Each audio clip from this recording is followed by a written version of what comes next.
Hello everyone. आज हम बात करने जा रहे हैं कुछ ऐसे सेगमेंट के बारे में जिसको आप तैयार नहीं करते। सबसे पहले चलिए एक छोटा सा प्रश्न पूछता हूं मैं कि आपके साथ दो दोस्त हैं, वो दोनों एक साथ तैयारी करते हैं, एक से लेकर 4 यूनिट बहुत अच्छी तैयार करते हैं, जिनकी थ्योरी बहुत अच्छी है, आंसर राइटिंग बहुत अच्छी है। एक के नंबर कम आते हैं और एक दूसरे के नंबर ज़्यादा आते हैं। आखिर क्या कारण होगा? और ये कारण कुछ ना कुछ, जब आप आंसर राइटिंग करते हो तो आप ये बात फील करते हैं कि उसका आंसर कुछ थोड़ा सा डिफरेंट था। क्या दिया था उन्होंने? उस टॉपिक को कुछ ना कुछ एग्जाम्पल से रिलेट किया, करंट अफेयर से रिलेट करने की कोशिश की, और ये आंसर एग्जामिनर के माइंडसेट में ये दिखा जाता है कि ये बच्चा ना केवल टॉपिक की जानकारी रखता है, बल्कि उसको ना केवल उसको टॉपिक के साथ साथ उसको करंट से भी जोड़ना आता है। और करंट का मतलब ऐसा अधिकारी जो आसपास की चीजें क्या चल रही है उसको वो बहुत ही एक्टिव तरीके से सोचता है और समझता है, और बल्कि उसको आंसर राइटिंग में प्रयोग करता है। जी हाँ, आज हम वही सेगमेंट पे काम करने जा रहे हैं। आज हम उद्यमिता विकास के 20 प्लस ऐसे एग्जाम्पल बताने जा रहे हैं जो आपके आंसर को 4 चांद लगा देंगे। मैं दावे के साथ बोल सकता हूँ कि जब आंसर राइटिंग में आप लिखेंगे और किसी पर्टिकुलर फाउंडर मेंबर का या किसी उद्यम का आप जिक्र करेंगे और उसके बाद एग्जाम्पल लिखेंगे, तो आपका आंसर दुनिया के जो बहुत सारे एवरेज आंसर है उससे अधिक अच्छा दिखेगा। और यही अधिक अच्छा दिखना एक दिन 2-2 नंबर 3-3 नंबर का जो ये छोटा छोटा मार्जिन है आपको सबसे श्रेष्ठ बना देगा। और चैंपियन स्क्वायर का यही मानना है कि अगर हम छोटा छोटा ये कंट्रीब्यूशन आपको एग्जाम के पहले दे दें तो आपके लिए सार्थक सिद्ध हो जाएंगे। और ये वीडियो जरूर देखिएगा, क्योंकि मैं मानता हूं कि लास्ट के हो सकता है 4 एग्जाम्पल आपके काम आ जाएं और एग्जामिनर आपकी इस 4 नए एग्जाम्पल को देखकर अधिक मार्क्स दे दे। या वीडियो पूरा जरूर देखिएगा, ये मेक और ब्रेक वाला सिस्टम है। और मैं फिर से बोल रहा हूँ, हमारा मेरा मानना ये है कि पेन और कॉपी के साथ बैठिए, ज़्यादा इफेक्टिव आप दिखेंगे। चलिए स्टार्ट करते हैं। सबसे पहले लंबी गहरी सांस लीजिए, बिल्कुल टेंशन नहीं रखिए, क्योंकि ओवर थिंकिंग ही हमको ज़्यादा परेशान करती है। नहीं, ओवर मेहनत करना है, डबल मेहनत करना है, हमारी क्षमताओं से भी अधिक मेहनत करना है। और यही मेहनत करने का जज्बा आपको एक दिन बहुत सुकून देगा और सफलता के उस मुकाम पर पहुंचा देगा जिसका सपना आपने देखा था। सबसे पहले देख लेते हैं, रिलायंस इंडस्ट्रीज की बात करते हैं। जब भी उद्यमिता विकास का जिक्र करेंगे तो ये सबसे और एमिनेंट पर्सनालिटी के तौर पर देखने को मिलेगा धीरू भाई अंबानी जी का नाम। तो सबसे पहले एग्जाम्पल डालना है रिलायंस इंडस्ट्रीज। रिलायंस इंडस्ट्रीज में धीरू भाई अंबानी का जिक्र करना है, क्योंकि सबसे फेमस एंटरप्रेन्योर हैं और ये वो हैं जो शून्य से शिखर तक पहुंचने का इन्होंने काम किया है। और इन्हीं की लेगेसी को कंटिन्यू किया है मुकेश भाई अंबानी जी ने, जो कि रिटेल के सेगमेंट में, टेलीकॉम के सेगमेंट में, सब सेगमेंट में अपना नाम रोशन कर रहे हैं। तो इनका एग्जाम्पल डालना है पेट्रोकेमिकल, रिटेल, टेलीकॉम, ईटीसी। तो ये एग्जाम्पल आपके लिए बहुत काम आएगा। फिर बात करते हैं टाटा ग्रुप की। अगर आपको कुछ एग्जाम्पल में बार बार रिलायंस लिख रहे हैं तो आपको गिल्ट नहीं होना चाहिए, टाटा ग्रुप का भी नाम जिक्र कर सकते हैं। तो टाटा ग्रुप में जमशेद जी टाटा का नाम करिए।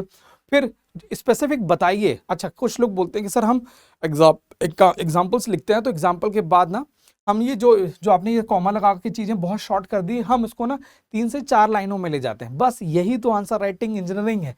आज से एक नया शब्द याद रखना है, आंसर राइटिंग इंजीनियरिंग। जो इस सेगमेंट को समझ पाएगा वही इस सेगमेंट का लीडर बन पाएगा, और आपको लीडर बनाना हमारा उद्देश्य है। तो ऑटो सेक्टर, इलेक्ट्रॉनिक्स, ईटीसी, ये सेगमेंट आप लिखिए, आपका काम बन जाएगा। फिर बात करते हैं सबसे फेमस चेहरा नारायण मूर्ति। इन्फोसिस आ जाए, जब भी ऐसा उद्यम का जिक्र हो जहां शून्य से बहुत संघर्ष करते करते मुकाम पर पहुंचे हैं, तो इन्फोसिस का नाम जरूर लिखिएगा। एक ऐसा उद्यम जहां बहुत सारा इनोवेशन जुड़ा था, बहुत सारा करेज जुड़ा था, बहुत सारा साहस जुड़ा था, बहुत सारी जोखिम जुड़ा हुआ था। इसमें रिस्क भी होता है। रिस्क टेकिंग एबिलिटी की बात करते हैं तो बहुत सारे रिस्क के साथ इन्होंने काम किया और एक दिन बहुत बड़ा नाम करा। मैं मानता हूं कि सॉफ्टवेयर सेक्टर में सबसे बड़ा नाम नारायण मूर्ति जी का देखने को मिलेगा। तो नारायण मूर्ति भारतीय आईटी सेवा के क्षेत्र में नैतिकता और एथिक्स और उसमें क्वालिटी, गुणवत्ता का प्रतीक। फिर से मैं बोल रहा हूं, भारतीय आईटी सेवा में नैतिकता एवं गुणवत्ता का प्रतीक। जो व्यक्ति जिस चीज का हकदार है उसको मिलना चाहिए, ये काम उन्होंने किया। फिर बात करते हैं विप्रो की। बात करते हैं तो विप्रो में अजीम प्रेम जी। और अजीम प्रेम जी का ये कहते हैं कि विप्रो ग्रुप ने अपनी शुरुआत जो की थी वो एक वनस्पति तेल से शुरुआत की थी, और वो नारियल का तेल से शुरुआत की थी, और धीरे धीरे वो सोप में आए ना साबुन में आए। फिर धीरे से आपने देखेंगे विप्रो का बल्ब भी मिलता है, इलेक्ट्रिसिटी बल्ब भी मिलता है, और धीरे धीरे करके ये सबसे बड़ी टेक्नोलॉजी का ब्रांड बन गया। तो देखिए कहाँ से शुरुआत किया था व्यक्ति ने, और अपने आप को अपडेट करते करते, क्योंकि इनोवेशन धीरे धीरे हमेशा अपडेट करने का एक प्रोसीजर एक सबसे अच्छा उद्यमशील बना देता है आपको। तो यही चीज आपको इनसे सीखना है। बात करते हैं हर कोई एफएमजी बात करते हैं, ज़्यादा डीप नहीं जाना चाहिए। एफएमसीजी प्रोडक्ट आपने बहुत सारा यूज़ किया होगा, तो हिंदुस्तान यूनिलीवर लिमिटेड का नाम जरूर सुना होगा। आपके प्रोडक्ट जैसे फेयर एंड लवली लगाते हैं तो उसके पीछे एक छोटा सा यू बना होगा, तो ये वो यू का साइन ही है हिंदुस्तान यूनिलीवर लिमिटेड। ये सबसे फेमस पर्सनालिटी थी, पर्सनालिटी क्या कह सकते हैं, ये पूरा का पूरा पर्सनालिटी बन गया अपने आप में, ये एक ऐसा ग्रुप था। और इसमें क्या किया इन्होंने, एफएमसीजी जितना भी फास्ट मूविंग जो सर्विस गुड्स थे इस सब पे उन्होंने काम किया। तो बात करते हैं नवाचार है, ग्राहकों की ज़रूरत के अकॉर्डिंग उनको समझा और बहुत सारे प्रोडक्ट्स लॉन्च किए, बिस्कुट के रूप में होगा, और बात करते हैं आपके सौंदर्य प्रसाधन के लिए बहुत सारी चीज़ें इसमें देखने को आपको मिलेगा। फिर है अमूल, और अमूल दूध पीता है इंडिया, ये अपने टैगलाइन से ही फेमस है ना, अटरली बटरली डिलीशियस। ये जो ब्रेक आता था तो ये एक आपने द हिंदू में देखा होगा, छोटा सा एक कॉलम बना होगा, ये सब उसी का एग्जाम्पल है। तो अमूल क्या है, कोऑपरेटिव सोसाइटी का एग्जाम्पल है, जहां सहकारिता यानी सब लोग एक साथ मिलकर एक कॉमन उद्देश्य की पूर्ति के लिए काम करते हैं, और उस काम करते करते बड़ा ब्रांड बन गया और उस ब्रांड का नाम था अमूल। तो भारत में दुग्ध क्रांति और सहकारी उद्यमिता को बढ़ावा देने के लिए ये सबसे बड़ा संस्थान के तौर पे आपको देखने को मिलेगा। फिर बात करते हैं एल&टी, आप रोड के बनने के लिए देखेंगे, या बड़ी कोई बिल्डिंग बन रही हो, जैसे हमारी स्टैच्यू ऑफ यूनिटी बनी है, फिर बहुत बड़े बड़े कंस्ट्रक्शंस होते हैं, रेलवे स्टेशंस होते हैं, ये सब काम कर रही कौन सी, लार्सन एंड टुब्रो नाम है। एल&टी का नाम फुल फॉर्म देख लीजिए, लार्सन एंड टुब्रो नाम है, ठीक है। तो क्या किया, इंजीनियरिंग एवं निर्माण क्षेत्र में इन्होंने नवाचार किया, और इसकी वजह से इस सेक्टर में सबसे लीडिंग पोजीशन में एल&टी का नाम आपको देखने को मिलेगा। फिर बात करते हैं सचिन बंसल और बिन्नी बंसल की एक दोनों की साझेदारी ने एक नया इनोवेशन कर दिया। उन्होंने देखा, एक बात फील की, क्या बात फील की कि कस्टमर अब घर से निकलना नहीं चाहता था, ठीक, ज़्यादा पैसा देना नहीं चाहता था। तो उन्होंने ये बात आइडेंटिफाई की, उन्होंने ये क्या किया कि एक ऐसा प्लेटफॉर्म बनाया, कंपनियों के साथ कोऑर्डिनेशन जमाया, और उन्होंने कस्टमर की डिमांड के अकॉर्डिंग सप्लाई कर दी, और उसका नाम बना फ्लिपकार्ट। क्या फ्लिपकार्ट में किया, उन्होंने देखा कि मॉल में हम जो शूज़ लेने जाते हैं या कोई भी चीज़ लेने जाते हैं तो वो हमको 3 से 4 गुना दाम पे मिलता है, ठीक है, क्योंकि देखिए मॉल की कॉस्ट जुड़ी होती है, कर्मचारियों की कॉस्ट जुड़ी होती है, उनका कुछ ना क्या कह सकते हैं कि कुछ उसमें मार्जिन मनी भी बना के रखते हैं, और ये मार्जिन करते करते ये 4 गुना हो जाता है। तो ये बात आइडेंटिफाई की सचिन और बिन्नी बंसल ने, कुछ कंपनियों से इन्होंने बात की और उन्होंने अपना कोलैबोरेशन किया। कंपनियों को तो सीधे अपना, क्योंकि वही प्राइस पे वो मेन मीडियोकर को बेचते थे, उन्होंने बोला कि सर एक काम करिए, आप मॉल को तो देते हैं, आप हमको भी देना चालू करिए, हम बल्क अमाउंट में आपसे प्रोडक्ट परचेस करेंगे। और ये कंपनियों को जम गई बात, बल्क अमाउंट में चीज़ें ली उतनी ही दाम पे। फ्लिपकार्ट ने क्या किया, वो जो बड़ी मार्जिन मनी थी उसको कम करके बहुत जैसे कि नाइकी का शूज़ आप मार्केट में आपको 3000 का मिल रहा है, तो वो 1100-1200 में, एग्जांपल की बात कर रहे हैं, रिबॉक का शूज़ आपको 1200-1300 रुपए में मिल जाएगा। तो क्या ओरिजिनल है या डुप्लीकेट है वो अलग चीज़ है, ओरिजिनल ही अमूमन देखने को मिलता है। तो ये बीच के सेगमेंट को फ्लिपकार्ट ने कम कर दिया, कस्टमर को फ़ायदा हो गया, घर पहुँच सेवा हो गई, और ये चीज़ कस्टमर के अकॉर्डिंग जब आप करते हैं, कस्टमर के लिए सबसे हाईली डिमांडिंग में आप बन जाते हैं, और यही काम किया फ्लिपकार्ट ने। आप ये नवंबर दिसंबर में देखेंगे बिग बिलियन सेल आती है, अकेले फ्लिपकार्ट 1 लाख करोड़ रुपए का पूरा ये सेल कर पाता है। ये बस यही कारण है, और मार्केट की डिमांड को किया और फुलफिल कर दिया। बात करते हैं पेटीएम, तो ये आपदा में अवसर का काम था। वर्ष 2016-17 के आसपास नोटबंदी आती है, नोटबंदी के टाइम पे लोगों के पास पैसा नहीं होता। बात करते हैं विजय शेखर शर्मा के दिमाग में ये बात आई, क्यों ना बैंकिंग, क्योंकि जैम पोर्टल डेवलप हो चुका था, जनधन, आधार और मोबाइल, और इन तीनों ट्रिनिटी का यूज़ करते हुए विजय शेखर शर्मा ने बोला कि क्यों ना एक ऐसा फ़ोन में ही वॉलेट बनाएं जिससे काम बन जाए, लोगों को वॉलेट टू वॉलेट पैसा ट्रांसफ़र करेंगे, कोई दिक्कत ही नहीं रहेगी, कैश की ज़रूरत ही नहीं पड़ेगी। और यही इनोवेशन ने, कुछ नया आइडिया ने पेटीएम का आविष्कार कर दिया, और पेटीएम बहुत बड़ा ब्रांड बन गया, खासकर कैसे के लिए, पेमेंट ट्रांसफर करने के लिए। और विजय शेखर इस चीज़ को आइडेंटिफाई कर पाए, इनोवेशन किया, रिस्क लिए और गेन कर पाए, ठीक है। तो पेटीएम डिजिटल भुगतान क्रांति और फिनटेक नवाचार का एक प्रतीक बन गई पेटीएम। फिर उसके बाद फ़ोन पे आ गया और रोज़र पे, ये सब कुछ बहुत शांत आपको मिलेंगे। बात करते हैं जोमेटो की भी छोटी सी कहानी है, 1 मिनट में सुन लीजिए। जोमेटो की यही कहानी है, या उसका कोर फिलॉसफी यही है कि जब ग्राहक आलसी हो जाता है, मैच देख रहा होता है, फुटबॉल देख रहा होता है, उसको ये लगता है कि यार काश मुझे ना घर बैठे खाना मिल रहा होता। और ये बात आइडेंटिफाई किया दीपेंद्र गोयल ने कि क्यों ना हम कस्टमर की डिमांड के अकॉर्डिंग कुछ ना कुछ इनोवेटिव किए। तो देखिए, घर से 10 किलोमीटर दूर या 5 किलोमीटर दूर एक रेस्टोरेंट था, ठीक है, जिसको रेस्टोरेंट बोलते हैं, उसके पास कस्टमर नहीं आ रहे थे और यहाँ भाई को भूख लगी हुई थी और ये भाई बीच के मीडियोकर थे। इन्होंने दोनों को उठाया, अपने एप्लीकेशन में जोड़ा और दोनों ने एक दूसरे की डिमांड को फुलफिल कर लिया। उनको कस्टमर चाहिए था और कस्टमर को खाना चाहिए था, दोनों को आपको कराया, मैचअप कराया और सीधे के सीधे चीज़ें फुलफिल कर दी और ग्राहक को 10 से 15 मिनट के अंदर उसके मनपसंद खाना मिल गया, कस्टमर सेटिस्फाई हो गया और ये कंपनी चल निकली और उसका नाम था जोमाटो। ठीक है, तो ये फूड डिलीवरी, रेस्टोरेंट और डिस्कवरी में नवाचार किया और दीपेंद्र गोयल हिट हो गए। है यही चीज, यही इनोवेशन एक दिन एक अच्छा एंटरप्रेन्योर बना देती है। इसका जीता जागता एग्जाम्पल है। ठीक, बात करते हैं बायजू का। आप अभी जो फिजिक्स वाला का नाम सुनते हैं या हम लोग इस सेगमेंट में उतरे हुए हैं, ऑनलाइन सेगमेंट में, सबसे पहले इनोवेशन करने वाले थे ये बायजूस कंपनी। ठीक, इन्होंने देखा कि एजुकेशन बहुत सस्ता नहीं था उस टाइम पीरियड में, महंगा था, आज से 5 से 6 वर्षों पहले।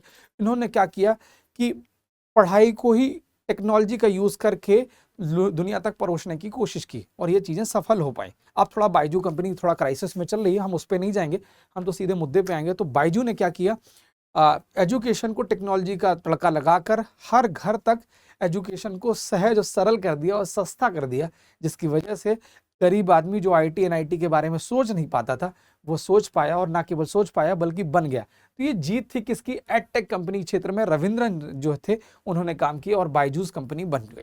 फिर है ओला की बात करते हैं।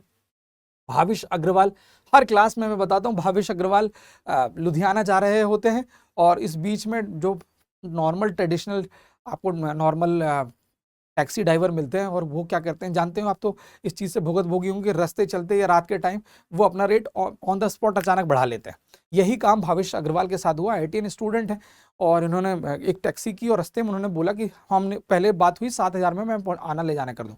अचानक उन्होंने देखा कि माहौल ठीक है, रेट बढ़ा लेते हैं। बीच रास्ते में उन्होंने बोलिए नहीं 7 नहीं 10,000 होगा और उनका दिमाग यहाँ से ठनक गया कि मेरे जैसा पढ़े लिखे इंसान के साथ ये कोई ऐसा कर सकता है, तो गरीब लोगों के साथ क्या ही कर रहे होंगे। और यही बात उनके दिमाग में घर गई। एक चुनौती या एक प्रॉब्लम, एक इनोवेशन लेके आई और उन्होंने बना दिया ओला। क्या किया, कस्टमर को कैब चाहिए थी थोड़ा सा प्रीमियम फील करने के लिए, कस्टमर को ऑटो चाहिए था, कस्टमर को बाइक चाहिए थी एक जगह से दूसरी जगह पहुंचने के लिए, और ऑटो वाले को क्या चाहिए था, कस्टमर चाहिए था। दोनों एक जगह से दूर दूर थे, बात नहीं करते थे। ठीक है, उन्होंने यूज़ किया कि एप्लीकेशन में हम दोनों को रजिस्टर करा लेते हैं और जो नियरेस्ट ऑटो वाला होगा और यहाँ से जो उसको बुक करेगा वो ऑटोमेटिकली कनेक्ट कर लेगा जीपीएस के थ्रू और कनेक्ट करने के बाद वो चीज़ें हो जाएंगी, मार्जिन मनी हम कमा लेंगे। और यही इनोवेशन ओला बना गया और कैब सर्विस के क्षेत्र में तकनीक का। अब धीरे धीरे ओला सर्विस ने क्या किया, 2 व्हीलर के थ्रू काम करना कर दिया। ओला अब पार्सल भी होने लग गया। तो ये सब चीज़ छोटी छोटी इनोवेशन से है। बात करते हैं नायका की, तो नायका भी फाल्गुनी नायर आपका नाम देखने को मिलेगा, ये इंपॉर्टेंट नाम है।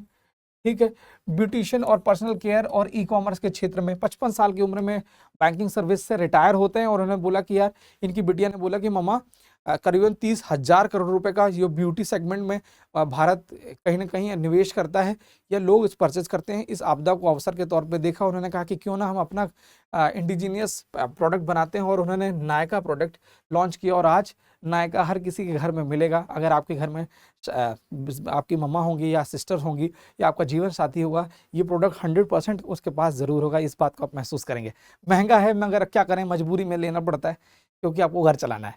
ठीक है, चलिए बात करते हैं मेक माई ट्रिप। आप हर यूट्यूब पे देखेंगे या कोई ऐड में देखेंगे। तो मेक माई ट्रिप क्या थी, दीप कालरा नाम है, दीप कालरा।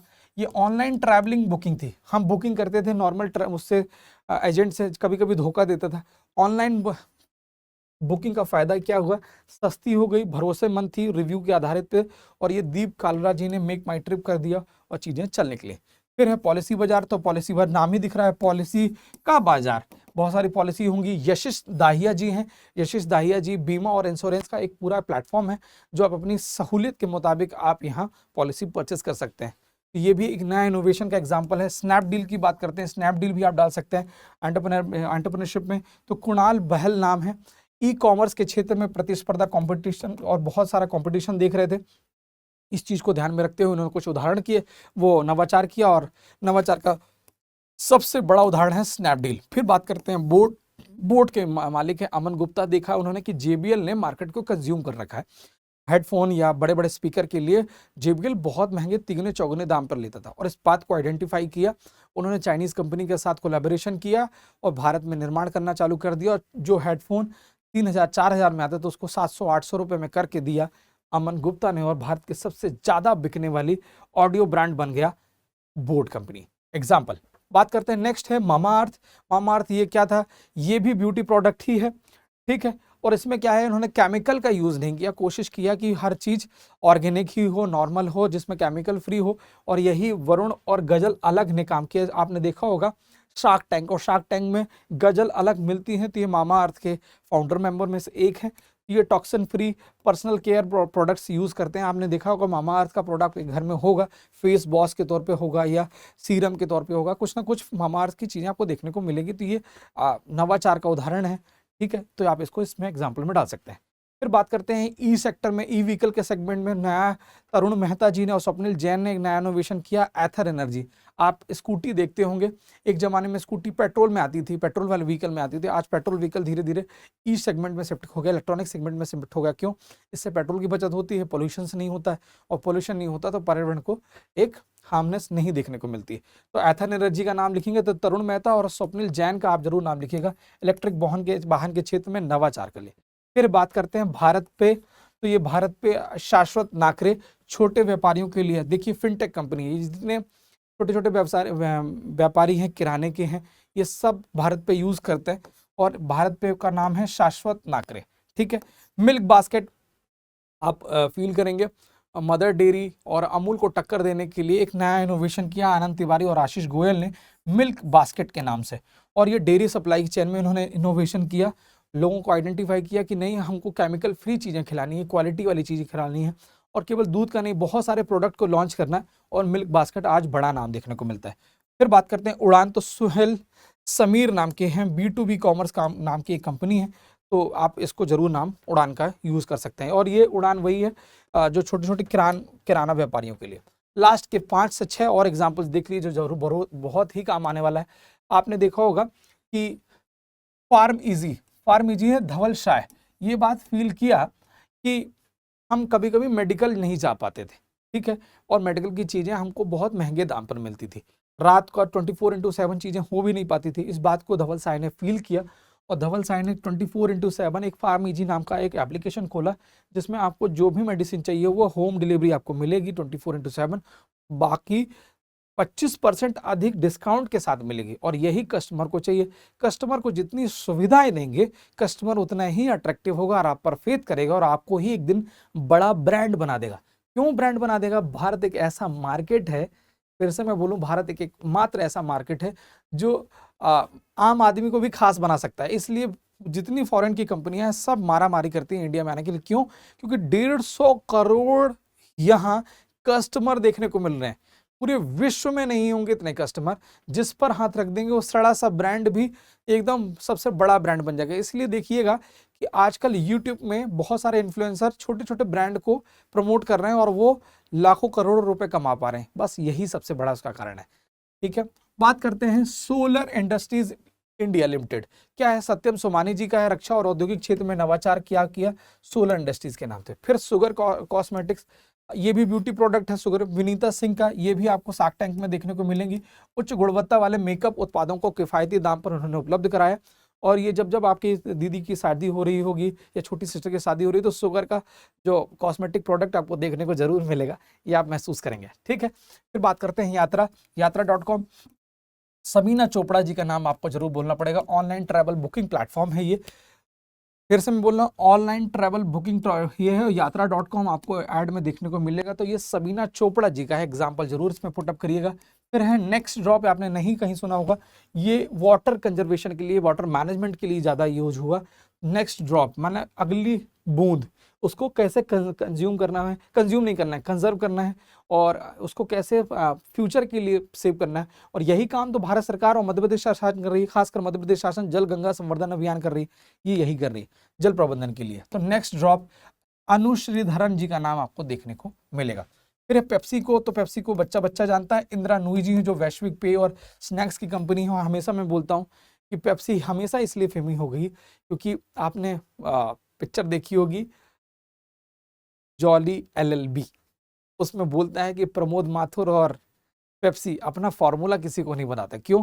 क्योंकि अपने आप में इनका जो फार्मूला है वो हिट है, और वो ये इसीलिए अब तक का सबसे बड़ा जो सॉफ्ट ड्रिंक्स में इनका आज भी वर्चस्व देखने को आपको मिलेगा।